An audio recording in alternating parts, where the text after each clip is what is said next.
Good morning. Good morning. It's Tuesday, June 11th. Tuesday, June 11th. Good morning from White Rock, BC. Another glorious, glorious day. Sun shining. And going to be a lovely, lovely day. So, I've decided I'm going to try these cards again today. These. The ones that I got upset with. Just a little upset with, because I go 70 cards and I keep getting the same ones. And I thought, well, are the same ones because those are the ones that are actively reflecting what's going on. And I'm hearing yes. And I said, well, okay, there's got to be more. I can hear messages. So that was my conversation this morning as I was coming to consciousness. And I couldn't go back to sleep this morning. I'm like, oh, it's early. Let me go back to sleep. I mean, look how early. It's 8:30 and I'm on here and I've been up for an hour and a half, which is unusual. But the sun was shining. And that's enough sometimes just to get you going. So, as I was sitting with my coffee this morning, and I was musing upon the deportations, the ICE swooping up of Mexicans down the states, all across the states. They're going into their workplaces, and so let me meander a different way. So Obama and Biden have deported millions in their time as president, millions, but they've done it. They've done it in a different way. So there's been no fanfare. There's been cameras filming it all. There's no big thing. They know a lot of these people that get deported through Obama and Biden know their time. So they were targeting people with criminal record, people that had not been following the rules of law, had been, jailed or whatever. And they were getting people who weren't able to stay in the country. So their time was up. All their legal processes had run their course, and so they were deported. That's how they did it. Now, what's happening now is they're swooping in to areas where the Mexicans are working. So onto the farms, picking produce in the farms, into the meat packing plants, into the restaurants. They're swooping in, and apparently they have quotas.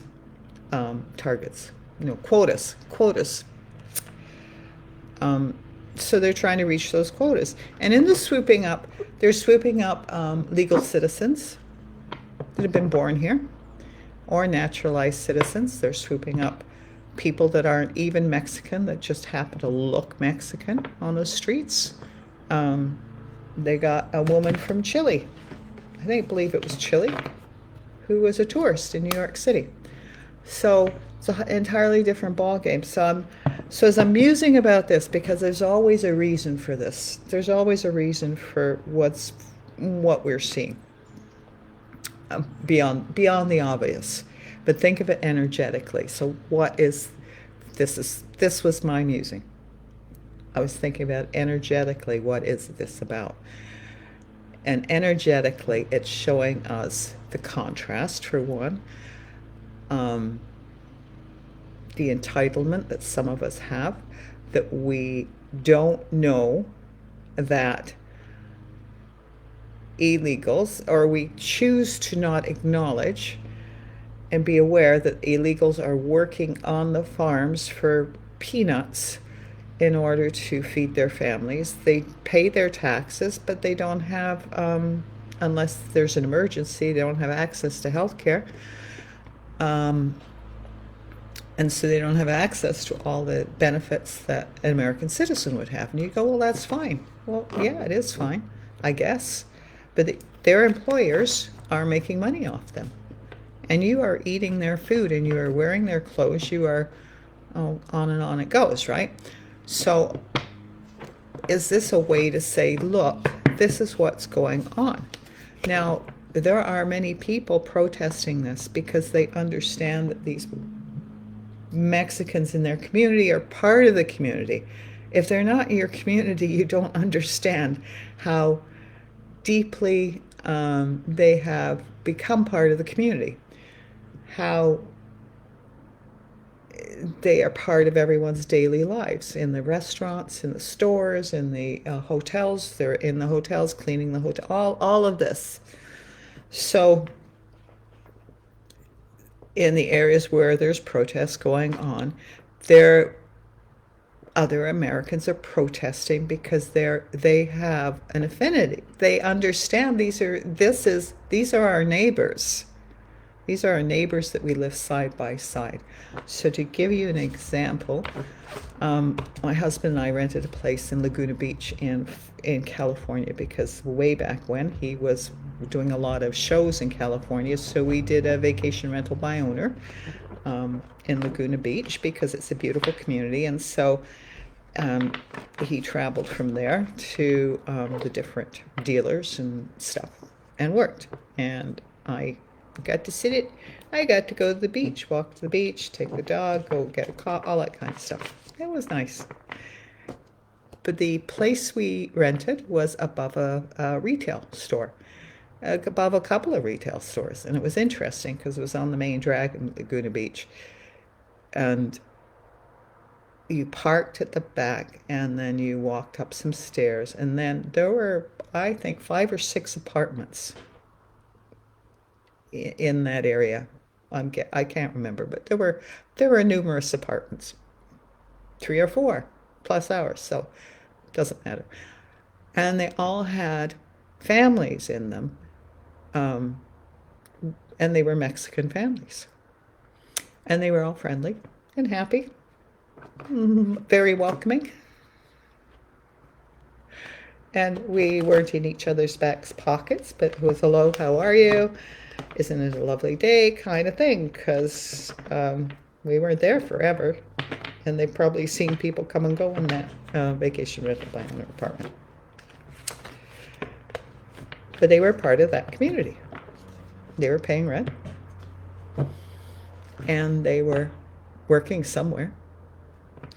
So is this energetically, is this more of that kind of them, they, us, they, them, they're the problem. Trying to create, and it's creating division. So it's this energy saying there is no division. There is no division. It's time to wake up. It's time to wake up to the fact that we are all interconnected and we are all responsible for each other. Is that what the energy is saying? And as I'm saying this, I keep hearing this word entitlement. And it came up this morning with my husband and I because my brother works for Connecticut, or worked, he's retired, worked for Connecticut, Canada. Shout out to Connecticut, Canada, which is a water filtration company, RO water filtration company. My brother gifted us with when we moved in here, with a system for drinking water, the tap that's in the counter and the RO systems under the sink. They have bigger systems, whole house systems. But anyway, aside from that, we've had this for tens of years now. And we're so used to it now. We're just used to it. And I use it for all of our cooking and our drinking. And I even water the houseplants with it. All that to say that the filters need changing every whatever number of months. And it's the kind of system when the filter needs changing, it just shuts, now it's dribbling water, like dribbling. And then it will just shut down and you will get no more water because it's not safe. So this system, if there's something going on in the system, you will be safe from any of the pathogens and bacteria and all that kind of stuff because it filters it all out and you don't have to worry about any boiled water advisories. So there's that. Anyway, we need a new filter again. It's happened, it's happened numerous times. And so I texted our guy, Russ, at Clearwater Solutions. Shout out to Russ. And in South Surrey, and said, Russ, it's we're ready again. Lovely guy. And he took a couple of days to get back to me, and it's happened sometimes because he's the only one in the area, and he's doing, and this area is just growing big time, and he does a lot of farms too, for water filtration. So this morning, as we're watching it dribble out to fill up a water bottle, I said to my husband, we're spoiled. We are spoiled. We have a tap right there that's got water coming out of it. Water that we could drink. The safe water coming out of our tap. And yet here we are letting it dribble into. We're used to it for one. And I said spoiled, and then I heard the word entitled. Entitled when other people don't have clean drinking water. Now, here's the difference. I recognize my entitlement. And okay, thank you. Do you recognize your entitlement in your life? Do you? Do you recognize how entitled you are? And so that's the crux of it. Is that awareness of where you are, who you are, what you're so fortunate to have in your life, even when it may not be absolutely perfect. Do you recognize how fortunate you are? Do you recognize your entitlements? As a white woman, do you recognize your entitlement of that? I don't know. Just asking some questions for you to muse upon. Living in Canada.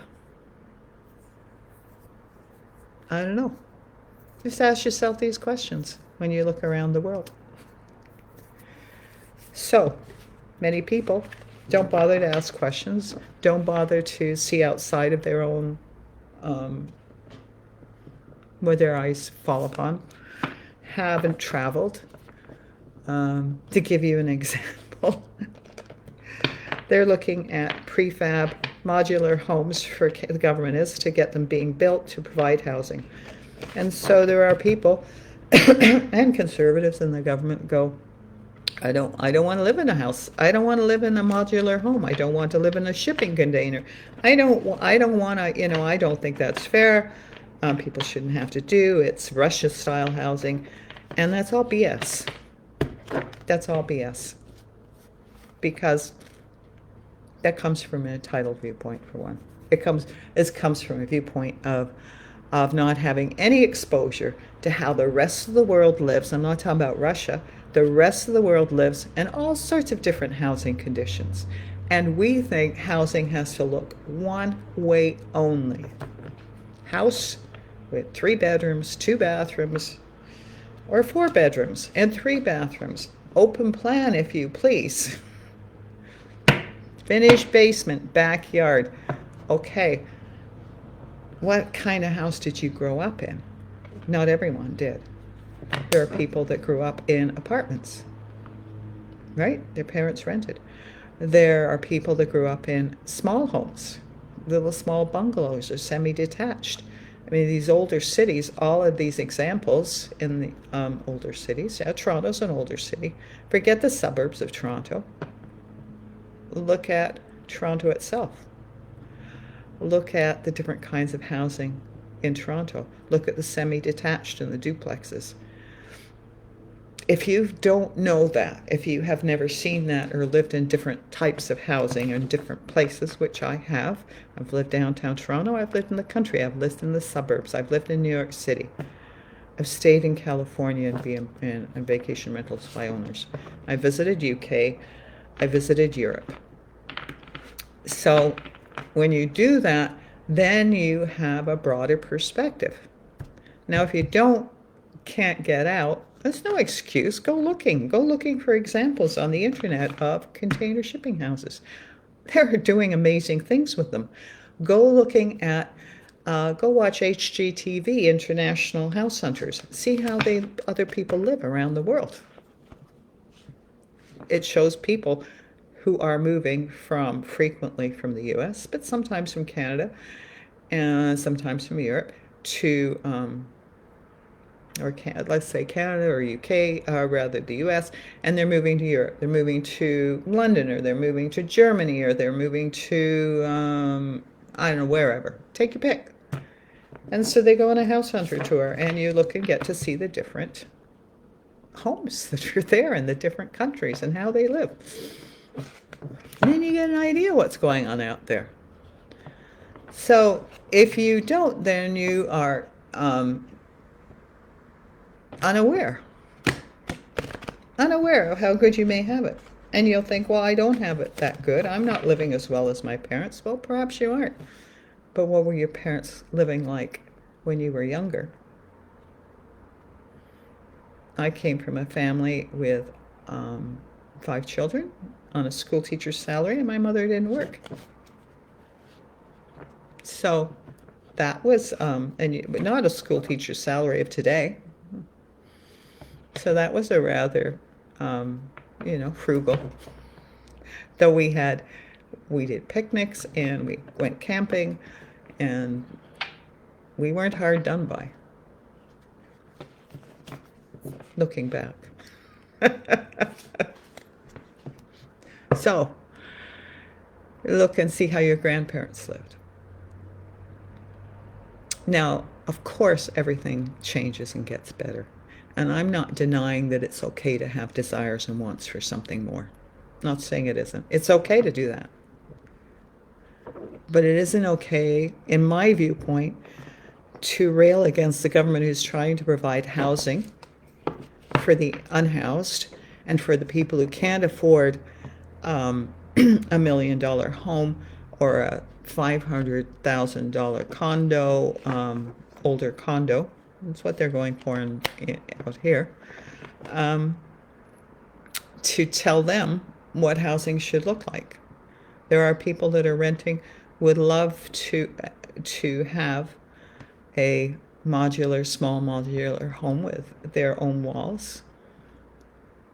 There are people that would love to go into that rental and rent and be off the streets or out of their parents' homes. So just think about all of that. And maybe this is just a conversation you can start with your family. Maybe this is my conversation for you so that you can start a conversation with your family and friends around this. Maybe you'll go and look at HGTV, House Hunters International. I don't know. You do you. You do you, boo-boo. I'll do me. So that's my bit. That is my bit. We're all interconnected on this planet, and that is the gist of it. Period. No ands, ifs, or buts. And everyone out there is as deserving as you are. No one's more deserving or less deserving. No one. No one. Not even them, not even them. You want to say so, but if you think that, then whatever you judge, you cannot have. If you're going to judge people for having a pile of money, it will never be in your life. Let them do them. Let them do whatever they do. You do you really well. And then, whatever abundance is yours will come in, because you're not railing against abundance. You're open to it. Who cares what they have? Isn't that lovely? Look and go, is that not lovely? Is that not lovely? You can say, yes, they should be paying more taxes down in the U.S. They should be paying more taxes. But isn't it lovely that there's that kind of abundance available? And you too can tap into that. How about that? Just look at it like that. Isn't it lovely? What else is possible? How does it get better than this? Ask those questions. How does it get better than this? So, I am going to pull, I'm hearing 2 cards from this deck, and I've been shuffling it like crazy. whilst we've been talking. So, 2 cards. Or 1 card from here and one card from here and 1 card from the other deck. So, excuse me whilst I grab the other deck, you know, the angel deck versus the soul purpose, lessons and soul purposes. Because I just riff off the 1 words. That's all. I riff off a phrase or one word. Because my guides, so you're getting ready, are like, okay, whatever you pull. And they're laughing because, like, they're going, we know you're tired of those same old cards. So I am going to do the angel cards first and pull 1. I'm not good at shuffling cards. Not at all. Never a card player. Found it boring. Didn't understand why you had to be quiet playing cards. Conversation's so much more interesting than playing cards. In my viewpoint, see, we're all different. But I don't tell card players, I don't say they are boring. I do not. Because I understand we're all different. So, yeah, top card. Blessings. So this is appropriate. It's just affirming what we've been talking about. Blessings. Count your blessings, dear ones. Count your blessings. Realize where they are. Those small ones you take for granted. Like clean water coming out the tap. Like the fact that I have access to filtered water and I don't buy bottled water at all. Never. Well, hardly ever. Once in a, I don't know, maybe once a year when we're out and I've forgotten to fill water bottles and put them in the car. So, yeah, there's that. So count your blessings, dear ones. Look around you, count the blessings, be they small or large, and your small blessings may be someone else's large blessing. So understand that. Okay, so, yeah, that one, yep. Okay. Do what you love. Have I picked this before? I don't know. I love the image. I remember picking it. I love the image. So there's a palm. So there's a palm. And the palm has water and a lotus flower. And I wish I could think of what the lotus flower exemplifies.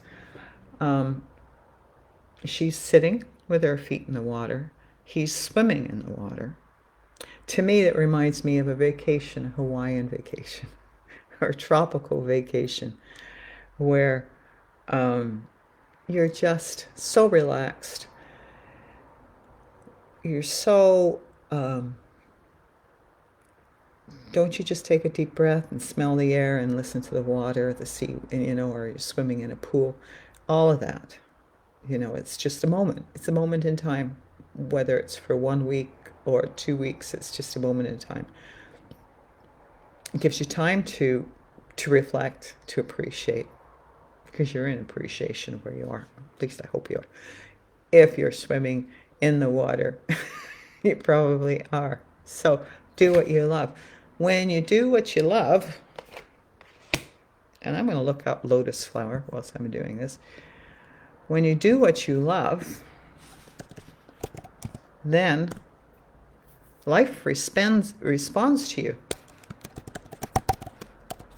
See, I can't do 2 things at once, obviously, as I'm typing in. So, the lotus flower holds profound metaphysical significance in various spiritual traditions, often symbolizing purity, spiritual enlightenment, and rebirth. Its ability to bloom from muddy waters while remaining pristine represents the capacity, so here we go, to rise above adversity and achieve spiritual awakening. In many cultures, the lotus is associated with the womb of creation, representing the origin of the universe and all things within it.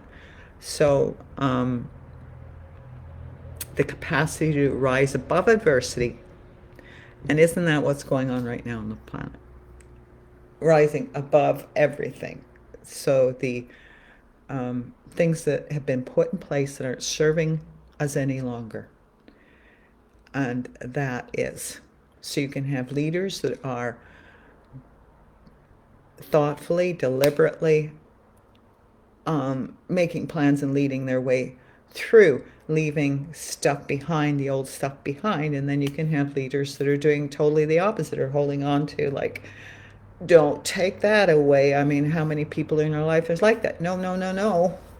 The old and familiar, that's what I'm used to, versus the leaders and the people that are like, okay, it's time for something new. What else is possible? How does it get better than this? Because it's there. It's all there. And so here you have the lotus flower in this card, the capacity to arrive above adversity and achieve spiritual awakening. Isn't that what's happening in society, right? And it's happening with people as well. The womb of creation, representing the origin of the universe and all things within it. We're part of that, guys. We're part of that. And so with that, I'm going to say goodbye for now. Do what you love, because that raises your happiness quotient. And when you're a happy camper, everyone around you benefits by that. It ripples out. Ride that wave. When you find yourself in that moment, ride that wave as long as you possibly can. Don't cut it short. Enjoy it. Make it last. If it's a good cup of coffee, make it last. Don't rush through it. I tend to rush through it. But I still sit wherever I am if it's a nice spot. So sit back, make it last, do what you love, ride that wave of happiness, just wring everything you can get out of it. Count your blessings and be good to yourself, and be good to the people you love and the people out there. Because we're all just doing the very best we can from where we are with who we are. So we do better when we know better. And that's what's happening right now. People who know better are shining the spotlight, and they're saying, this way, come on, this way. They're saying, not anymore. It's time for change. It is definitely time for change, and that's what's going on, right? Creation. Take care. Love you all. Big hugs, and see you another time. Bye, Linda from Go for the Joy.